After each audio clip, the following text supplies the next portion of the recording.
দর্শক, এবারে রাজধানী ট্রাফিক ব্যবস্থাপনার খবর জানবো। বিজয় সরণি থেকে যুক্ত হচ্ছেন আমাদের সহকর্মী মাহফুজ কামাল। মাহফুজ, বিজয় সরণি চিত্র কেমন দেখছেন? সব কর্মকর্তারা কি কাজে যোগ দিয়েছে কিনা? দেখতে পাচ্ছি পিছনে আপনার এখনো শিক্ষার্থীরা ট্রাফিক কন্ট্রোল করছে। বিজয় সরণি সিগন্যালে আমরা যদি দেখছি শিক্ষার্থী রয়েছে, রেড ক্রিসেন্ট সদস্য রয়েছে, আনসার রয়েছে, সেনাবাহিনীর সদস্যরা রয়েছে, কারণ এটি একটি গুরুত্বপূর্ণ সড়ক। এখানে বেশ কয়েকটি সড়কের সংযোগস্থল, এখানে গাড়ির চাপও বেশি, যার কারণে এই সিগন্যালটিতে ট্রাফিক ব্যবস্থাপনা খুবই জটিল।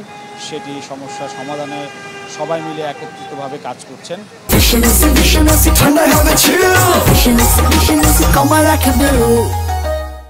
তবে এই এলাকার বাসিন্দারা বা এখানে যারা চলাচল করছে তারা বলছেন যে মেট্রো রেল পুরোপুরি চালু না হওয়া পর্যন্ত এই ঢাকা শহরে মিরপুর থেকে মতিঝিল বা এই আশেপাশের সড়কের যানজট পরিস্থিতি স্বাভাবিক হতে সময় লাগবে। মেট্রো রেল চালু হলে আস্তে আস্তে এই যানজট বা গাড়ির চাপ কমে আসবে বলে এখানকার যারা স্থানীয় তারা ধারণা করছেন। তবে এই সড়কে আমরা যদি দেখছি প্রতিটি মোড়েই আসলে গাড়ির চাপ রয়েছে। বিজয় সরণি সিগন্যাল থেকে শুরু করে যে ব্রিজ রয়েছে সেখানেও রয়েছে, ফ্লাইওভার থেকে শুরু করে আশপাশের প্রতিটি সড়কেই চাপ রয়েছে।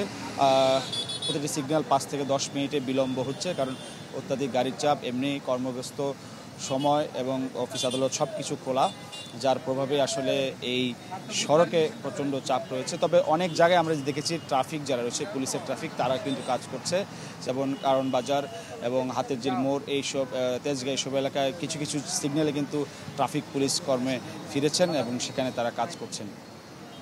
মাহফুজ, আপনাকে ধন্যবাদ আমাদের সঙ্গে যুক্ত হওয়ার জন্য। দর্শক, রাজধানীর ট্রাফিক ব্যবস্থাপনার খবর জানাচ্ছিলেন আমাদের সহকর্মী মাহফুজ কামাল।